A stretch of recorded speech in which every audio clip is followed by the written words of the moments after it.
የሁለተኛው ዙርና የወሳኙ ምዕራፍ የእንግሊዝ ፕሪሚየር ሊግ ጨዋታዎች ከነገ ጀምሮ ጅማሯቸውን የሚያደርጉ ይሆናል። የሰሜን ለንደኑ ክለብ አርሰናል ፕሪሚየር ሊጉን እየመራ ይገኛል። በነገው ዕለትም ወሳኝ ጨዋታውን ከቦርንመዝ ጋር ከሜዳው ውጪ በቫይታሊቲ የሚያከናውን ይሆናል። መድፈኞቹ በሳምንቱ አጋማሽ ወሳኝ ጨዋታቸውን ከአስቶን ቪላ ጋር አከናውነው 4 ግቦችን በማስቆጠር በአስገራሚ ፐርፎርማንስና ብቃት ነው ያንን ጨዋታ አሸንፈው 3 ነጥብ ይዘው የወጡት። እነሱ ያንን ጨዋታ ካደረጉበት ቀን በኋላ ደግሞ ማንቸስተር ሲቲ ያደረገውን ጨዋታ ማሸነፍ አልቻለም። ከሰንደርላንድ ጋር ተጫውቶ ነጥብ ተጋርቶ ተመልሷል። በዚህም ምክንያት የእንግሊዝ ፕሪሚየር ሊግ የደረጃ ሰንጠረዥ በአርሰናልና በማንቸስተር ሲቲ መካከል የ4 ነጥቦች ልዩነት ተፈጥሯል። መድፈኞቹ ይህንን የነጥብ ልዩነት አስጠብቀው ለመሄድ ከዚህ በኋላ የሚያደርጓቸውን ጨዋታዎች በጠቅላላ እያሸነፉ መሄድ ይጠበቅባቸዋል። መድፈኞቹ በሚቀጥለው ሳምንት ሐሙስ በሜዳቸው ሊቨርፑልን ከመግጠማቸው አስቀድሞ በዚህ ጨዋታ ላይ ቦርንመዝን አሸንፈው ወደዛ ጨዋታ ማምራት ይፈልጋሉ። ስለዚህም የጨዋታ ለመድፈኞቹ እጅግ በጣም በጉጉት የሚጠበቅ የጨዋታ መርሃ ግብር ነው። በአንጻሩ ቦርንመዞች ወጣ ገባ ጊዜን ነው እያሳለፉ የሚገኙት። በሳምንቱ አጋማሽም ከቼልሲ ጋር ተጫውተው ነጥብ ተጋርተዋል። በዚህ ጨዋታ ላይ በሜዳቸው አርሰናልን ሲያስተናግዱ ምን አይነት ውጤት ያስመዘግባሉ የሚለው በኢሳት ብዙዎችን እያነጋገረ ይገኛል። አርሰናሎች በዚህ ጨዋታ ላይ ምን አይነት አሰላለፍ ይዘው ወደ ሜዳ ሊገቡ ይችላሉ? በጨዋታው ላይ አርቴታ ሁሉም የአጥቂ መስመር አማራጮቹን በዚህ ጨዋታ ላይ በድጋሚ የሚያገኝ ይሆናል። ለየትኛው የፊት መስመር ተጫዋች በቋሚነት እድል ይሰጣል? ቪክተር ዮኬሬስ፣ ካይ ሃቨርትዝ ወይስ ደግሞ በባለፈው ጨዋታ ላይ ተቀይሮ ገብቶ ጎል ያስቆጠረው ጋብሪኤል ሄሱስ ለየትኛው ተጫዋች እድል ሊሰጥ ይችላል የሚለው ጉዳይ በጣም አነጋጋሪ ነው። ከዚህም በተጨማሪ ደግሞ በአርሰናል በኩል የመስመር ማጥቃቱንስ ለማን ኃላፊነት ይሰጣል የሚለው እስካሁን ድረስ ለመገመት በጣም አስቸጋሪ ሆኗል። ማርቲኔሊ ወይስ ትሮሳርድ ወይስ ማይዱዌኬ? ይህንንም እንደዚሁ በዚህ ጨዋታ ላይ የምንመለከተው ሌላኛው አጓጊ ጉዳይ ይሆናል።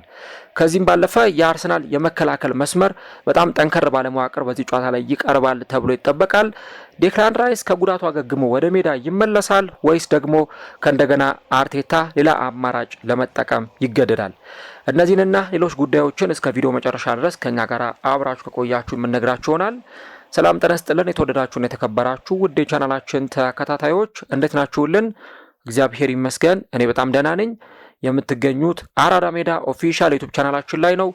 ለቻናሉ አዲስ ከሆናችሁ የዩቲዩብ ገጹን ሰብስክራይብ በማድረግና የደወል ምልክቷን በመጫን የቻናላችን ቤተሰቦች እንድትሆኑ የአክብሮት ግብዣችን ነው። ቪዲዮውን ስትጀምሩ ደግሞ ዩቲዩብ ፕሮግራሙን ለብዙዎች እንዲያደርሰው ፕሮግራሙን ላይክ በማድረግ መጀመራችሁን አስታውሱ። ፕሮግራም ቢያንስ በትንሹ 400 ላይክ እንዲኖረው እንፈልጋለን።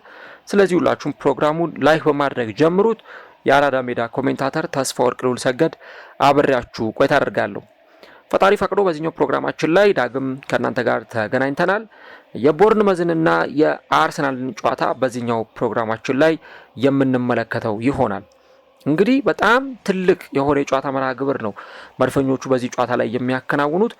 በባለፈው ዓመት በደርሶ መልስ ከቦርንመዝ ጋር በተጫወቱ ጊዜ ውጤት ይዘው መውጣት ተቸግረው ነበረ። እንግዲህ የአርሰናል ደጋፊዎች ወደ ኋላ መለስ ብለው የቱጋ ነው ዋንጫ ስናጣ የነበረው፣ የቱጋ ነው ዋንጫ ለማጣታችን ምክንያት የሆኑ ጨዋታዎች የተፈጠሩት የሚለውን ነገር መለስ ብለው ቢያስታውሱት እንደ ቀልድ የጣሏቸው ነጥቦች ናቸው። ሲጠራቀሙ ቆይተው በኋላ ላይ አርሰናልን ነጥብ ሲያስጥሉ እና ከዋንጫ ሲያርቁት የተመለከት ነው። ለምሳሌ በባለፈው ዓመት አርሰናል እዚሁ ሜዳ ላይ መጥቶ በቫይታሊቲ ከቦርንመዝ ጋር ያደረገውን ጨዋታ ማሸነፍ ሳይችል ነበር የቀረው። እዛ ጨዋታ ላይ እንደምታስታውሱት ዊሊያም ሳሊባ በቀይ ካርድ ወጥቶ ነበር በአርሰናል በኩል። ቦርንመዝ ደግሞ በጣም ጥሩ በነበረበት ጊዜ ነው ከአርሰናል ጋር ጨዋታውን ያከናወነው። ታዲያ አርሰናል ቦርንመዝን በዛ ጨዋታ ላይ ማሸነፍ ሳይችል ቀርቶ ወሳኝ 3 ነጥብም ያላገኘበት ጨዋታ ነበር። በጣም መድፈኞቹ ስትራግል ያደረጉበት ጨዋታው ላይ ውጤት ይዘው ለመውጣት በጣም የተቸገሩበት ጨዋታ ነበርና 2-0 በሆነ ውጤት የተሸነፉበትን ጨዋታ እናስታውሳለን። ከዛ ደግሞ ኤምሬትስ ላይም በሁለተኛው ዙር ሁለቱ ቡድኖች ሲጫወቱ አርሰናል እዚህ ጨዋታ ላይ ውጤት ይዞ ለመውጣት ከእንደገና በጣም ብዙ ሰፈር አድርጎ በጣም ብዙ የታገለባቸውን የጨዋታ ደቂቃዎች ስንመለከት ነበር። አርሰናል በዛ ጨዋታ ላይ 1-0 ሲመራ ቆይቷል በዴክላን ራይስ ጎል አማካኝነት። ነገር ግን ከዛ በኋላ 2 ጎሎች አርሰናል ተቆጥሮበት ኤምሬትስ ላይም በቦርንመዝ አርሰናል ተሸንፏል። ስለዚህ አርቴታ የአምናዎቹን ጨዋታዎች በደንብ እያስታወሰ ነው ወደዚህ ጨዋታ የሚመጣው። ምክንያቱም ከቦርንመዝ ጋር በደርሶ መልስ ተጫውቶ 6 ነጥብ የተወሰደበት ቡድን ስለሆነ ያንን ነገር እንዴት አድርጎ በዚህ ዓመት መቀልበስ ይችላል የሚለውን ነገር በደንብ አርቴታ አጢኖበት ትኩረት ሰጥቶት የሚያከናውነው የጨዋታ መርሃ ግብር ነው የሚሆነው። እንግዲህ አርሰናል ከአስቶን ቪላ ጋር በነበረው ጨዋታ አስፈሪ መልኩን አስፈሪ ገጽታውን በደንብ ሜዳ ላይ አስመልክቶናል። በተለይም በሁለተኛው አጋማሽ የአርሰናል ተጫዋቾች ወራሪዎች ነበሩ። ወደፊት ሲሄዱ በፍጹም አይፈሩም። ተደጋጋሚ ሙከራዎችን ሲያደርጉ እናይ ነበር። የተጋጣሚያቸውን የአስቶን ቪላን የግብ ክልል በተደጋጋሚ ጊዜ ሲፈትሹ ሲያስጨንቁ ቆይተው 4 ጎሎችን አስቆጥረው ነው በዛ ጨዋታ ላይ ወሳኝ 3 ነጥብ ይዘው የወጡት። ስለዚህ አርሰናል እንደው ተጫዋቾቹ ድካም ላይ አይሆኑበት እንጂ ወይ ደግሞ ለመከላከል አስቦ ወደ ኋላ ተስቦ ካልተጫወተ በስተቀረ ልክ እንደባለፈው እንደ አስቶን ቪላው ጨዋታ ወረራ እየፈጸመ እያንዳንዱን የጨዋታ ደቂቃዎች በማጥቃት የሚጫወት ከሆነ የትኛውም ተጋጣሚ አርሰናል ለማሸነፍ ሊቸገር እንደሚችል የአስቶን ቪላ ጨዋታ ትልቅ ማሳያ ሆኖ መቅረብ ይችላል። ለነገሩ ያንን የአስቶን ቪላ ጨዋታ ነሳን እንጂ ሌሎች ጨዋታዎችንም ማስታወስ እንችላለን። ለምሳሌ አርሰናል ከቶተናም የነበረውን፣ አርሰናል ባየር ሚዩኒክን ያሸነፈበትን፣ እንዲሁ ደግሞ ከዛም በፊት አርሰናል አትሌቲኮ ማድሪድን በቻምፒየንስ ሊጉ ያሸነፈበትን፣ እንዲሁ ደግሞ በፕሪሚየር ሊጉ ኒውካስልን ከኋላ ተነስቶ ያሸነፈባቸውን እና የኖቲንግሃም ፎረስቱን የሊድስ ዩናይትዱን ጨዋታ ብናስታውስ የአርሰናልን ከፍተኛ ማጥቃትና ወረራ የተመለከትንባቸው ጨዋታዎች ናቸው። ስለዚህ አሁንም እንዲህ ባለው ጨዋታ ላይ የአርሰናል ተጫዋቾች በጣም በከፍተኛ ማጥቃት የሚጫወቱ ከሆነ የቦርንመዝ ተጫዋቾች የአርሰናልን ማጥቃት መቋቋምና የአርሰናልን ማጥቃት ማስቆም በጣም ሊከብዳቸው ይችላል።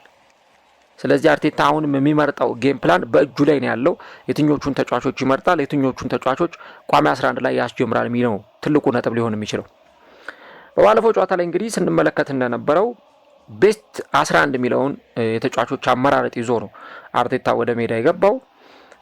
በዛ ጨዋታ ላይ እንግዲህ ካላፊዮሪ አልነበረም፣ ዴክላን ራይስ አልነበረም፣ ሁለቱ ተጫዋቾች አልነበሩም። ግን አርሰናል እነ ዴክላን ራይስም ባይኖሩ ምላሽ የሚሰጥ ቡድን ነው። ደግሞ ያሸነፈው እንደው ሚድ ቴብል ላይ ያለ ወይ ደግሞ ለአለመውረድ እየተጫወተ የሚገኝ ቡድን አይደለም። በጣም ትልቅ ተፎካካሪ የሆነ ለሊጉ ለቶፕ 4 ይፎካከራል ተብሎ የሚጠበቅ ጭራሽ ከመሪው አርሰናል ጋር የ3 ነጥብ ልዩነት ሁሉ የነበረውን አስቶን ቪላን ነው ያለ ዴክላን ራይስ ያለ ካላፊዮሪ አርሰናል ማሸነፍ የቻለው። እዛ ጨዋታ ላይ አርቴታ የመረጠው ጌም ፕላን በትክክል የእግር ኳስ ተመልካቾች እንዲያጨበጭቡለት የሚያስገድድ የጌም ፕላን ነው ይዞ ወደ ሜዳ የገባው። በዚህ ጨዋታ ላይም ያንን ምርጡን ጌም ፕላን ይዞ ወደ ሜዳ ይገባል ተብሎ ይጠበቃል። ለምሳሌ ማጋሌሽ ተመልሶለታል። የማጋሌሽ መመለስ ለአርሰናል የሚሰጠው አገልግሎትና ሚና ቀላል የሚባል አይደለም። ማጋሌሽ ለአርሰናል ከአንድ ተጫዋችን በላይ ነው። ምናልባት አሉ በአርሰናል ውስጥ በጣም ጥቂት የምትሏቸው ተጫዋቾች፣ በጣም ጥቂት በጣት የሚቆጠሩ ተጫዋቾች ቢጎዱ ጉዳታቸው አርሰናልንም የምር የሚጎዳ ማለት ነው። ለምሳሌ የሌሎች ተጫዋቾችን ጉዳት ብናይ ሌሎች ተጫዋቾች ቢጎዱ አርሰናል የሆነ ክፍተት ሊኖርበት ይችላል። ግን እንደ ማጋሌሽ የተጋነነ እንደማይሆን ሁላችንም እናውቃለን። ለምሳሌ ኦዴጋርድ ሲጎዳ አይተናል። እኔ ዘንድሮ ከራያ በስተቀር ያልተጎዳ ተጫዋች ያለ አይመስለኝም አርሰናል ውስጥ። ሁሉም ተጎድተዋል። ሁሉም ጭራሽ 2 ዙር 3 ዙር ሁሉ የተጎዱ ተጫዋቾች አሉ። ለምሳሌ ቲምበር ተጎድቶ ነበር። ሳሊባ ከአንዴም 2 ተጎድቷል። ማጋሌሽ የተጎዳበትን አይተናል። ሂንካፔ ተጎድቶ ነበር። እንዲሁ ደግሞ የፊት መስመር ተጫዋቹ ትሮሳርድ ከአንዴም 2፣ ማርቲኔሊም እንደዛው፣ ቪክተር ዮኬሬስ፣ ቡካዮ ሳካ፣ ማድዌኬ እነዚህ ሁሉ ተጫዋቾች ተጎድተዋል። እነዚህ ሁሉ ተጫዋቾች በተጎዱበት ጊዜ አርቴታ የነዚህን ተጫዋቾች ቦታ ለመተካት የተሻሉ ኦፕሽኖችን ሲጠቀም ነበር። የማጋሌሽን ግን መተካት ከባድ። ገና ከጉዳት በተመለሰበት ጨዋታ ነው እንግዲህ ቋሚ ሆኖ በጀመረበት የመጀመሪያው ጨዋታ ጎል ሲያስቆጥር ያየነው፣ ሴት ፒስ ሲያስቆጥር ያየነው። የአርሰናል ደጋፊዎች ሴት ፒስ አጌን ኦሌ ኦሌ እያሉ ህብረ ዜማ ሲያሰሙ ነበር። የማጋሌሽ መመለስ ይሄን ያህል ነበር በአርሰናል ደጋፊዎች በኩል የተናፈቀው። እንደመጣ ጎል አስቆጠረ፣ የጨዋታው ኮከብ ተብሎ ተሸለመ እና ቢጋቢ ለአርሰናል ያለው አገልግሎት እኛ ከምናስበውን በላይ በጣም ትልቅ ነው። እንደው አርሰናል ሌላ ተጫዋች ቢጎዳበት ይሻላል። እንደው የመጎዳቱ ነገር የማይቀር ከሆነ ማጋሌሽ እንዲጎዳበት በፍጹም አርቴታ አይፈልግም። በቃ የክለቡ ምርጥ የኋላ ደጀን በእያንዳንዱ የጨዋታ እንቅስቃሴዎቹ ላይ ምርጥ ፐርፎርማንስ የሚያሳይ ተጫዋች እዛ ጨዋታ ላይ የሚወርዳቸው ታክሎች፣ የሚያደርጋቸው እንቅስቃሴዎች፣ መከላከሉን መዋቅር የሚመራበት ሁኔታ፣ ኢንተርሰፕሽኖቹ፣ ብሎኮቹ፣ ከዛ ደግሞ ሴት ፒስ ለማስቆጠር ያለው ታታሪነት በጣም ይገርም ነበር እና ማጋሌሽ ለምንድን ነው በተጎዳባቸው ሳምንታት አርሰናል በጣም ሲቸገር የነበረው የሚለውን ነገር የአስቶን ቪላው ጨዋታ በደንብ ግልጽ አድርጎ አሳይቷል። አርሰናል ሰከንድ ሃፍ ላይ ጎል ይፈልግ ነበር። የመጀመሪያውን ጎል ማጋሌሽ አስቆጠረ። በቃ የአርሰናል ተጫዋቾችን አይን ገለጠው። ከዛ በኋላ ቀሪው የሌሎቹ ተጫዋቾች ስራ ነበር። ስለዚህ የማጋሌሽን መኖር በዚህ ጨዋታ ላይ ይጠበቃል። ከሳሊባ ጋር አንድ ላይ ተጣምረው ይጫወታሉ ተብሎ ይጠበቃል። ያው የቲምበርና የሂንካፔም ፉልባኩን የሚመሩበት ሚና የሚጠበቅ ነው። እንግዲህ ዘንድሮ በዚህ በሌፍት ባክ ቦታ ላይ የተለያዩ አማራጮችን እየተመለከትን እንገኛለን። አንድ ጊዜ ካላፊዮሪ፣ ሌላ ጊዜ ደግሞ ስኬሊ ሲጫወቱ እናያለን። አሁን ሂንካፔ ደግሞ በዚህ ቦታ ላይ መጫወት ጀምሯል። በሊቨርኩሰንም በነበረበት ጊዜ በትክክል በዚህ ቦታ ላይ ሲጫወት እንደነበር እናውቃለን እና ይህ ተጫዋች በዚህ የቦርንመዝ ጨዋታ ላይ በቋሚነት ሊጀምር ይችላል ተብሎ ይጠበቃል። መሀሉን በተመለከተ ያው የኦደጋርድ እና የዙብሜንዲ ጥምረት አሁንም በዚህ ጨዋታ ላይ ይቀጥላል ተብሎ ነው የሚጠበቀው። እኔ ዙብሜንዲ ለአርሰናል በጣም ምርጡ ዝውውር፣ አርሰናል ክረምቱ ላይ ካስፈረማቸው 8 ተጫዋቾች እኔ ምርጡ ዝውውር የትኛው ነው ተብዬ ብጠየቅ በግሌ ማርቲን ዙብሜንዲ ነው ብዬ የምመልሰው። በጣም የሚያስገርም ፐርፎርማንስ ነው በመጀመሪያዎቹ 6 ወራት በአርሰናል ውስጥ ሲያሳይ የተመለከት ነው። ያውም ገና በመጀመሪያ ዓመቱ በመጀመሪያ ሲዝኑ ከሌላ ሊግ ለመጣ ተጫዋች፣ እንግሊዛዊ ላልሆነም ተጫዋች እንዲህ አይነት ኮከብ የሆነ ፐርፎርማንስ ማሳየት እጅግ በጣም የተለየ ነው። ባለፈው የአስቶን ቪላው ጨዋታ ላይ የተሰጣቸውን የተጫዋቾች ሬት ሲመለከት ነበርና 8.4 ነው የተሰጠው ሬት ከ10 ማለት ነው። ምናልባት ከሱ በላይ ማጋሌሽን ነው ልናገኝ የምንችለው ወይ ደግሞ ከሱ ጋር በተቀራራቢ ትሮሳርድን ልንመለከት እንችላለን። ዙብሜንዲ የሚያቀበላቸው ኳሶች፣ እያንዳንዱ ፕሮግረሲቭ የሆኑ አሲስቶቹ፣ ከዛ በኋላ በቃ ኳስ ለማስጣል እኔ እንደውም በአንድ በሁለት ቅጽበት ሁሉ እያየሁት ነበር ኳሶችን እንዴት ኢንተርሴፕት እንደሚያደርግ እና ዘንድሮ የአርሰናል በቃ ምርጡ ፈራሚ ማርቲን ዙብሜንዲ ነው። ጭራሽ ደግሞ አስቡት አሁን ከአርሰናል ጋር 1-5 ሲጨምር ከቡድኑ ጋር ሲላመድ እንዴት አይነት አስገራሚ ፐርፎርማንስ ሊያሳይ እንደሚችል የዚህን ተጫዋች የእያንዳንዱን ጨዋታ ፐርፎርማንስ ተመልክቶ መረዳት ይቻላል። እና በቃ በየጨዋታው ላይ ነው አርቴታ የሚጠቀመው ዙብሜንዲ።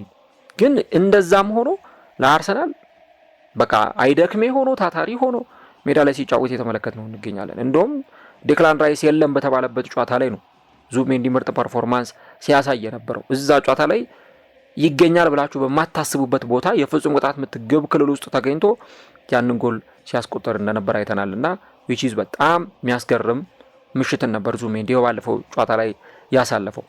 እንግዲህ ዘንድሮ ከ2000 በላይ ደቂቃዎችን 2027 አካባቢ ደቂቃዎችን ሜዳ ላይ ተጫውቷል ለአርሰናል እና በጣም የሚያስገርሙ የሜዳ ላይ እንቅስቃሴዎች ነው እንግዲህ ተጫዋቹ ሲያሳይ የተመለከት ነው የምንገኘው።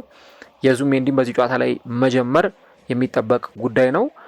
ሌላኛው የማርቲን ኦደጋርድ ነው። እንግዲህ ማርቲን ኦደጋርድ ባለፈው የዴክላን ራይስንም ስራ ደርቦ ሲሰራ ነበረ። በቃ ይከላከላል፣ ኳስ ዲስፖሰስ ያደርጋል።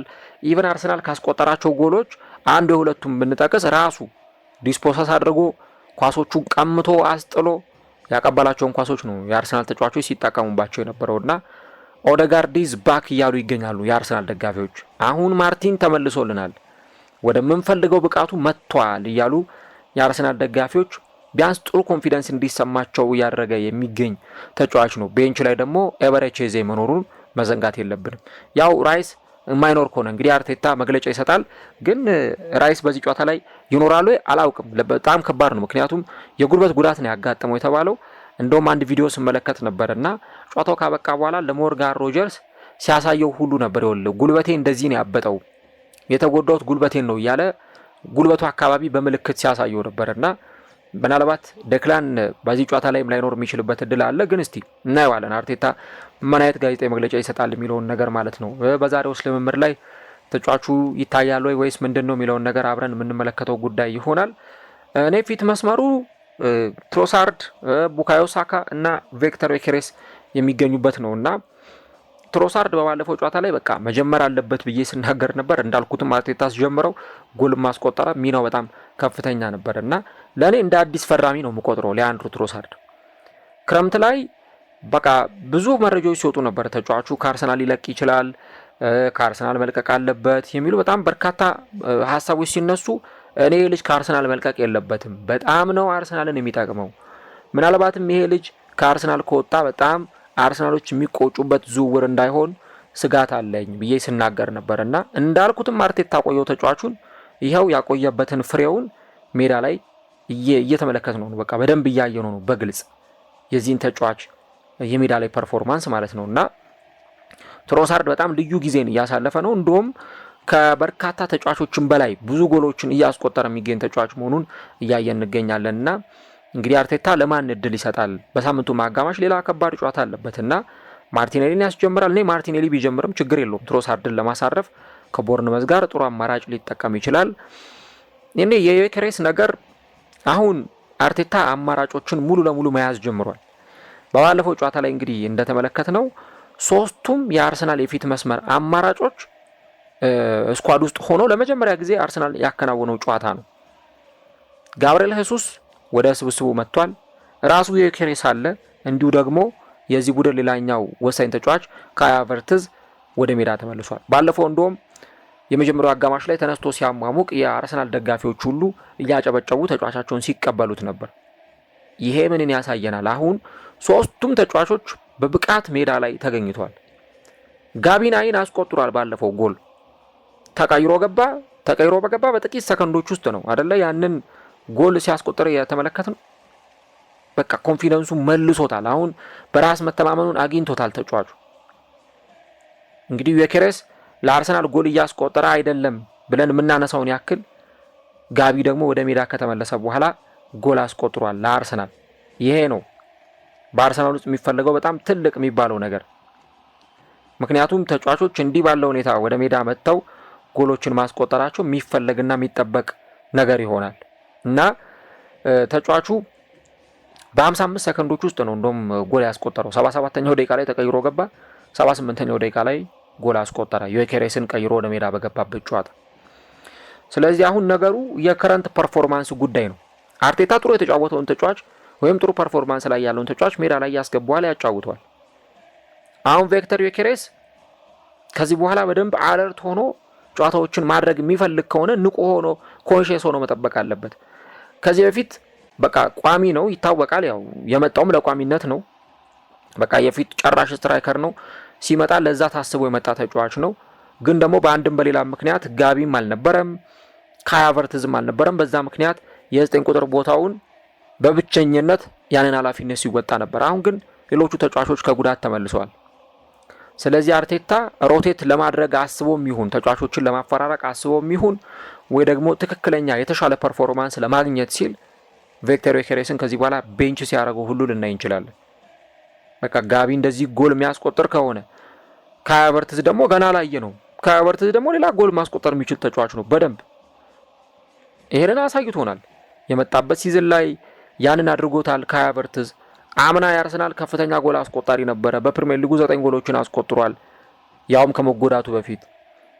ስለዚህ አሁን ዮኬሬስ ይሄንን ነገር በደንብ እንዴት አድርጎ ሊመለከተው ይችላል የሚለው ራሱን የቻለ ጉዳይ ነው። ግን አርቴታ ለየትኛው ተጫዋች እድል ይሰጣል ነው። እኔ ዞሮ ሮቴት እያደረገ ቢጫወት ጠቀሜታው ለአርሰናል ነው። ሃቨርትዝን የሚያስጀምር ዮኬሬስን የሚያስጀምር እንዲሁ ደግሞ ጋብርኤል ሄሱስን የሚያስጀምር የትኛውም ተጫዋች ቢጀምር ጠቀሜታው ለአርሰናል ነው። ምክንያቱም በጣም ዲፕ የሆነ ማጥቃትን ከሶስቱም የተለያየ ፌቨራይት የሆነ ነገርን ያገኛል። ጋቢም የራሱ ብቃት አለው፣ ሃቨርትዝም እንዲሁ ደግሞ ዮኬሬስም የራሳቸው የሆነ ኳሊቲዎች አሏቸው። ስለዚህ ሶስቱን ተጫዋቾች በደንብ ሮቴት እያደረገ የሚያጫውትበት ይሆናልና በተለይ አርሰናል ሐሙስ ዕለት ከሚያከናውነው የሊቨርፑል ጨዋታ በፊት ወሳኝ የሆነውን የጨዋታ መርሃ ግብር ከማድረጉ አስቀድሞ የተጫዋቾች የፐርፎርማንስ የቱ ጋ ነው? እኔ በተለይ ካይ ሃቨርትዝ ቀይሮ አስገብቶት ቢያንስ 20 ወይም 25 ደቂቃ ቢያጫውቶ ጥሩ ነው ባይ ነኝ። ምክንያቱም የተጫዋቹን ፐርፎርማንስ በደንብ ለማየት የምር ሃቨርትዝ አሁን ለጨዋታዎቹ ዝግጁ ሆኖ በሁሉም ጨዋታዎች ላይ ተፎካካሪ መሆን ይችላል የሚለውን ነገር ለማየት እንዲህ አይነት ነገሮችን ቢጠቀም በጣም የተሻለ ነው የሚሆነው። እንደነ ኖኒ ማዱዌኬ አይነት ተጫዋቾችም አሉ። እነዚህን ተጫዋቾች ተጣዋቂ ወንበር ላይ አርቴታ ይዟቸው ስንመለከት ነበር። ማርቲኔሊ፣ ኤዜ፣ ኢቨን ቤን ዋይት ከጉዳት ተመልሷል። አሁን ለአርሰናል ትልቁ ነገር የተጎዱ ተጫዋቾችም እየተመለሱ ነው። ምናልባት ከካላፊዮሪ ወይ ከዴክላን ራይስ በስተቀረ ሁሉም አሁን በሙሉ ጤንነት ላይ ነው የሚገኙት። ስለዚህ አስቡት፣ በዚህ ወሳኝ አንገብጋቢ በሚባል ሰዓት ሁሉንም ተጫዋቾች በብቃት ማግኘት በጣም ለአርሰናል አስፈላጊ ነገር ነው የሚሆነውና ቤስት ላይናፑ እንደዚህ ሊሆን ይችላል። ያው ባህል ሜዳ ላይ የራይስ አለመኖር እንግዲህ ሜሪኖ እንዲገባ ሊያደርግ ይችላል፣ ወይ ክሪስቲያን ኖርጋርድ ከሁለት አንዳቸው ሊገቡ ይችላሉ። የበለጠ ደግሞ ሜሪኖ ለማጥቃት የቀረበው ተጫዋች ስለሆነ ሜሪኖ በዚህ ጨዋታ ላይ በቋሚነት ሲጀምር ልንመለከት እንችላለን። ኢንኬዝ አሁንም ከጉዳቱ ሙሉ ለሙሉ አላገገመም ተጫዋቹ ራይስ ለዚህ ጨዋታ ማይደርስም ከተባለ አርቴታ ይህንን አማራጭ ሊከተል ይችላል ማለት ነው። እንግዲህ በአርሰናል በኩል ማጥቃቱን በተለይ ልክ በባለፈው ሲያደርግ እንደነበረው አሁን በሁለተኛው አጋማሽ ላይ ያየነው አርሰናል ከቪላ ጋር በጣም የሚያስደንቅ አርሰናል የተመለከት ነው። ማጥቃቱ በጣም ያምር ነበር። የኳስ እንቅስቃሴያቸው ሁሉ ነገር በቃ የተዋጣለት ነበር የአርሰናል። የመጀመሪያው አጋማሽ ላይ እንደው አርሰናል እድለኛ ሳይሆን ቀረና ጎል ሳያስቆጥር ቀረ እንጂ በጣም ብዙ የግብ ዕድሎችን አርሰናሎች ሲፈጥሩ ነበር። ስለዚህ ይሄም ከቦርንመዝ ጋር የሚደረገው ጨዋታ በደንብ የመጀመሪያው አጋማሽ ላይ አርሰናሎች እያጠቁ የሚጫወቱበት ማጥቃታቸውን በደንብ ኢነርጂ ሰጥተው እያንዳንዱ ደቂቃ ላይ በማጥቃት ሲጫወቱ የምንመለከትበት 45 ደቂቃ ይሆናል ተብሎ ይጠበቃል። ጨዋታው ላይ የማሸነፍ ቅድመ ግምትም የተሰጠው ለአርሰናል ነው። ቦርንመዝ እንዳምናው አይደለም ዘንድሮ። አጀማመሩ ጥሩ ነበር። በተለይ የሆነ ሰዓት ላይ 3ኛ 4ኛ ደረጃ ላይ ሁሉ ተቀምጦ ነበር እና እኛም ስለ ቦርንመዝ ፕሮግራም ሰርተናል አድንቀን ቦርንመዝን ምን አይነት ቡድን ነው በቃ እንዴ እንደዚህ አይነት አስገራሚ ቡድን እያየን ነው ብለን እኛም ስለ ቦርንመዝ በአድናቆት ተናግረን ነበር። ችግሩ የመጣው ከዛ በኋላ ነው። ቦርንመዝ ቀስ እያለ እየተንሸራተተ ጨዋታዎች ላይ እየተሸነፈ ነጥብ እየጣለ አሁን እንግዲህ በደረጃ ሰንጠረዡ እኛ ምናልባት ይሆናል ብለን በማናስበው ቦታ ላይ ምክንያቱም የሆነ ሰዓት ቶፕ 4 ውስጥ የነበረ ክለብ ነውና እንዲህ ምን አይነት ፐርፎርማንስ ሊያሳይ ይችላል እያልን በነበረበት ሰዓት ቀስ በቀስ ነው የተንሸራተተ መጥቶ አሁን 15ኛ ደረጃ ላይ የተቀመጠው። ሉክ ወጥ ፐርፎርማንስ ካላሳያችሁ እንዲህ ነው የምትሆኑትና ቦርንመዝ አሁን እንግዲህ ከወራጅ ቀጠናው ከራቁ ክለቦች አካባቢ ሆኖ ነው እየተመለከተ ነው የምንገኘው። 6 የግብ ዕዳ አለበት፣ 23 ነጥቦችን አስመዝግቧል። በቅርብ ጊዜ ያስመዘገባቸውን የጨዋታ ውጤቶች ስትመለከቱ የተሸነፈባቸው ነጥብ የጣለባቸው ጨዋታዎች እንዳሉ አይተናል። በብሬንትፎርድ 4-1 ተሸንፏል። ከቼልሲ ጋር ነጥብ ተጋርቷል። ከበርንሌይ ነጥብ ተጋርቷል። ከዩናይትድ ነጥብ ተጋርቷል። እንግዲህ በባለፉት ካከናወናቸው 5 ጨዋታዎች ቦርንመዝ አንዱንም አላሸነፈም። ከ5 እንግዲህ አስቡት 5 ጨዋታ አድርጎ አንዱንም ያላሸነፈ ቡድን። አሁን ይሄ ነው ከባዱ ጥያቄ ምልክት ውስጥ ነገሩን የከተተው እና ይሄ ብቻ አይደለም የሚገርመው ከ5ቱም ወደ ኋላ ብትንሸራተቱ ቦርንመዝ መቼ ነው ለመጨረሻ ጊዜ ያሸነፈው የሚል ጥያቄ ማንሳታቸው አይቀርም። ወደ 10 ጨዋታ ሁሉ እንሸራተታለን። ያለፉትን 10 ጨዋታዎች ክለቡ ለማሸነፍ በጣም ሰፈር እያደረገ ነው። እንግዲህ በኖቬምበር ወር መግቢያ ላይ በፈረንጆቹ ህዳር ወር መግቢያ ላይ በማንቸስተር ሲቲ ተሸነፈ። ከዛ ቀጠለና በአስቶን ቪላ 4-0 ተሸነፈ። አሁንም ቀጠለና ከዌስትሃም አቻ ተለያየ። በሰንደርላንድ ተሸነፈ 3-2 ማለት ነው። እንግዲህ አስቡት ሲቲ፣ ቪላ፣ ከዛ ዌስትሃም፣ ከዛ ሰንደርላንድ፣ ከዛ ኤቨርተን፣ ከዛ ደግሞ እንደገና ቼልሲ፣ ዩናይትድ፣ በርንሌይ፣ ከዛ ብሬንትፎርድ፣ ከዛ ቼልሲ። ያለፉትን 10 ጨዋታዎች በፕሪሚየር ሊግ 3 ነጥብ ይዞ መውጣት አልቻለም ክለቡ። ወይ አቻ ነው ወይ ይሸነፋል። አቻውም ራሱ አሁን በቅርብ ጊዜ ነው ሲደጋገም እያየን የምንገኘው። ለመጨረሻ ጊዜ ቦርንመዝ ሲያሸንፍ የተመለከትነው በጥቅምት ወር በሜዳቸው ኖቲንግሃም ፎረስትን 2-0 ያሸነፉበትን ጨዋታ ነው። ከዛ በስተቀር ግን ያለፉትን ተከታታይ 10 ጨዋታዎች ክለቡ እያሸነፈ አይደለም ያለው እና አሁን እንዴት አድርጎ ነው ወደ ውጤት ሊመጣ የሚችለው? እንዴት ይህን ውጤት ሊቀለብስ ይችላል? የቦርንመዝ ትልቁ ችግር አንዱ በርካታ ጎሎች የሚቆጠሩበት ቡድን መሆኑ ነው። በእነዚህ በባለፉት ባከናወናቸው 5 ጨዋታዎች ላይ እንዳየ ነው ከ10 በላይ ጎል ተቆጥሮበታል። በማንቸስተር ዩናይትድ 4፣ በበርንሌይ 1፣ ከዛ በብሬንትፎርድ እንደገና 4፣ ከቼልሲ ጋር ደግሞ 2 ጎሎች ተቆጥሮበታል። ክሊንሺት እንኳን ይዞ የወጣው ከቼልሲ ጋር ታህሳስ 6 በፈረንጆቹ በተደረገው ጨዋታ ላይ ነው። ስለዚህ የዚህ ክለብ ሁኔታ አሁን አጣብቂኝ ውስጥ ነው የሚገኘው። አጣብቂኝ ውስጥ በሆነበት ጥሩ ፐርፎርማንስ እያሳዩ ባልሆነበት ጊዜ ነው ይህንን ጨዋታ የሚያከናውኑት እና የሆኑ ተጫዋቾች አሁን በተከላካይ መስመር ላይ አሰልጣኙ ለማፈራረቅ የሆነ አይነት ኬሚስትሪ ለመፍጠር እየሞከሩ ይገኛሉ። ግን ደግሞ በሚፈልጉት ልክ አንዶኒ ኢራዮላ እየመጣላቸው አይደለም። ሰርፕራይዚንግ የሆነ ብቃት አሳይተውናል። የሚያስጨበጭብ ብቃታቸውን አሳይተውናል። ይሄ ሁሉ ነገር በጣም ጥሩ ነው። ግን የሜዳ ላይ ፐርፎርማንሳቸው ደግሞ የሚጠበቀውን ያክል አልሆነም። አሁን በባለፈውም ከቼልሲ ጋር በተደረገው ጨዋታ ማርኮስ ሴኔሲን፣ ጄምስ ሂልን በቋሚነት ተጠቅመዋል።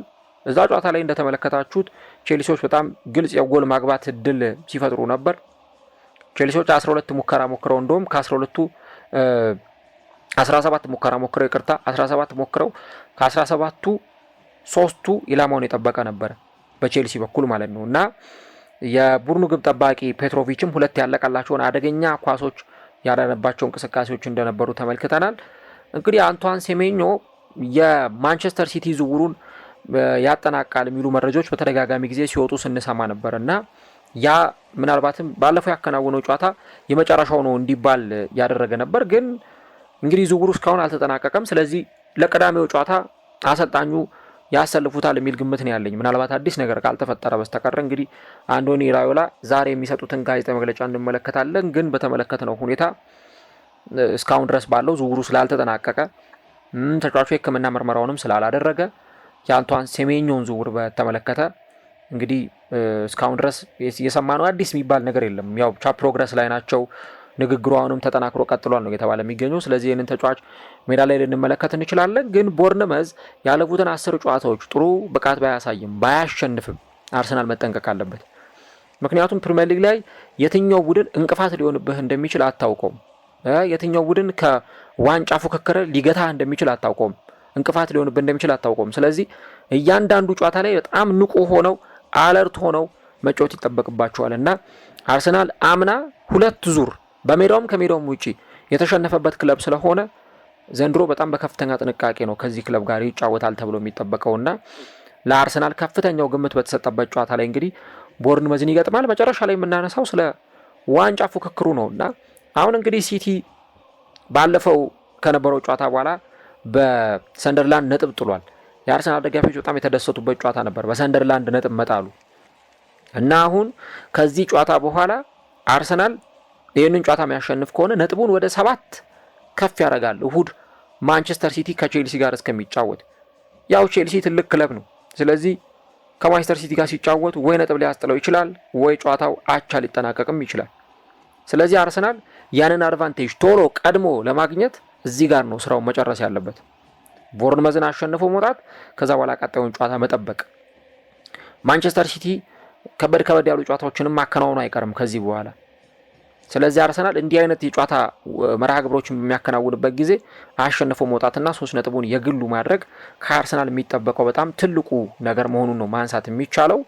የዋንጫ ፉክክሩ ላይ በተለይ ክለቦች እንዲህ ነጥብ መጣል ሲጀምሩ የዛን ጊዜ ከፊት ያለው ክለብ የበለጠ ትንፋሽ ያገኛል። አሁን አርሰናል ያለፉትን ሳምንታት ሲቲ ከኋላው ሆኖ በ2 ነጥብ ልዩነት ተቀምጦ ነበረ። አንገቱ ስር ሆኖ እየተነፈሰ ነበር። አሁን ትንሽ ፋታ አግኝቷል አርሰናል። ነጥቡ የ4 ነጥብ ልዩነት ሆኗል።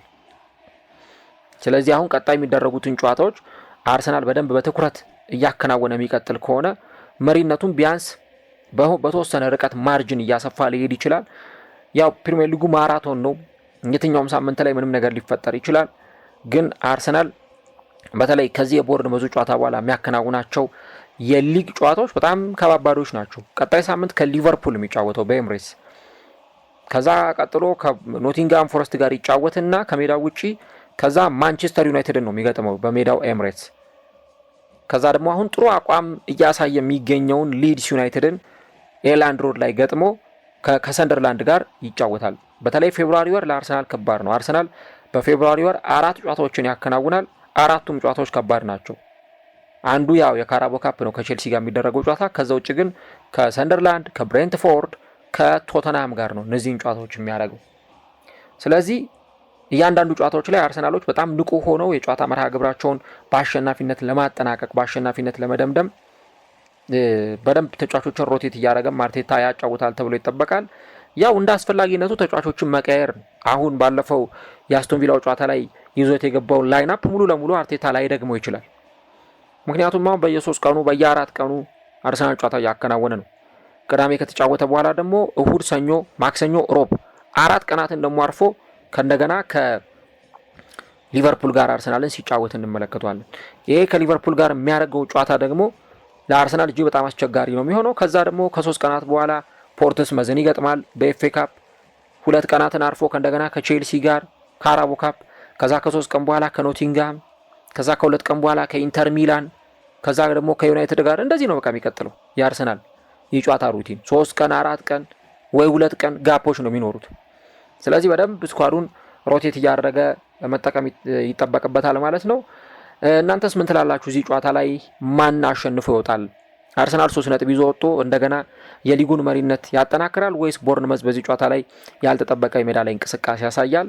ኮሜንት ላይ የገባችሁ ሀሳቦቻችሁን ጻፉልኝ። ያው በጣም ግልጽ በሆነ ሁኔታ ግን መናገር እንደሚቻለው ጨዋታው ለአርሰናሎች ቀላል የሚባል አይሆንም። ምንም እንኳን ቦርንመዝ ጥሩ ጊዜም ባያሳልፍም በሜዳው ጨዋታው እንደመደረጉ መጠን ራሱ ክለቡ ቦርንመዝም እንደመሆኑ መጠን ጨዋታው ለአርሰናል በጣም በቀላሉ የሚወጣው የጨዋታ መርሃ ግብር ላይሆን ይችላል። ግን ደግሞ ለዛ አርቴታና ልጆቹ ተዘጋጅተው ምላሽ ይዘው ይቀርባሉ ተብሎ ነው የሚጠበቀው። ዘንድሮ አርሰናል ከየትኛውም ሲዝን በላይ ለዋንጫ በጣም ፌቨራይት የሆነበት ጊዜ ላይ ነው የምንገኘው። ዋንጫው ሊመጣ እንደሚችል ብዙ ምልክቶችን እያየን እንገኛለን። በቃ ዋንጫው አርሰናል ጋር እንደሚደርስ፣ ኤሚሬትስ መዳረሻው ሊሆን እንደሚችል እየተመለከትናቸው አሉ። ብዙ ፍንጮች አሉ። የባለፈው የቪላን ጨዋታ ጨምሮ ሌሎች በጣም ብዙ የምናነሳቸው ነገሮች ይኖራሉ እና ከዚህ በኋላ ክለቡ እንዴት አድርጎ ውጤቱን በአሸናፊነት ያጠናቅቃል። ሲዝኑ መጨረሻ ላይ ዋንጫ ማንሳት የሚፈልግ ቡድን ነው። ስለዚህ ሲዝኑ መጨረሻ ላይ ዋንጫ ማንሳት የሚፈልግ ቡድን ደግሞ በየጊዜው የሚያደርጋቸውን ጨዋታዎች ማሸነፍ፣ ውጤት ይዞ መውጣት ይጠበቅበታል። ምክንያቱም የሌላን ክለብ ውጤት መጠበቅ እንደማያዋጣ ራሳቸው አርሰናሎች ያለፉትን ዓመታት ተመልክተዋል። ሲቲ በተሸነፈ ወይ ሲቲ እንደዚህ በሆነ የሚለው ነገር የሚያዋጣ አይደለም። ስለዚህ ያሉ አማራጭ ጨዋታዎቹን እያሸነፉ መሄድ ብቻ ነው እና ሲዝኑ መጨረሻ ላይ አርሰናል ዋንጫ ለማንሳት እያንዳንዶቹን ጨዋታዎች ማሸነፍ አለበት። ቪላን አሸንፏል። ቀጣዩ የቤት ስራ በ20ኛው ሳምንት በቫይታሊቲ የሚደረግ ይሆናል ማለት ነው። መድፈኞቹ እንግዲህ ዕለተ ቅዳሜ በሚያከናውኑ ጨዋታ ምን አይነት እንቅስቃሴ ያሳያሉ የሚለውን ደግሞ ምሽት ላይ የምንመለከተው ጉዳይ ይሆናል። የአፍሪካ ዋንጫው እንግዲህ ይመለሳል ከነገ ጀምሮ። እኛም ደግሞ የተመረጡ ጨዋታዎችን ይዘን እንመጣለን። እግዚአብሔር ደግሞ ቢፈቅድ የሴኔጋል እና የሱዳንን ጨዋታ ከ12 ሰዓት ጀምሮ ቅዳሜ ከባልደረባዬ ጋር ይዘንላችሁ የምንቀርብ ይሆናል። ከባልደረቤ ቢኒያም ዘውዱ ጋር። ፈጣሪ ይዛ ሰው ይበለን። ግምቶቻችሁን አስቀምጡልን። አርሰናል ከቦርንመዝ በቫይታሊቲ ምሽት 2 ሰዓት ከ30 የ20ኛ ሳምንት የእንግሊዝ ፕሪሚየር ሊግ ጨዋታቸውን የሚያከናውኑ ይሆናል።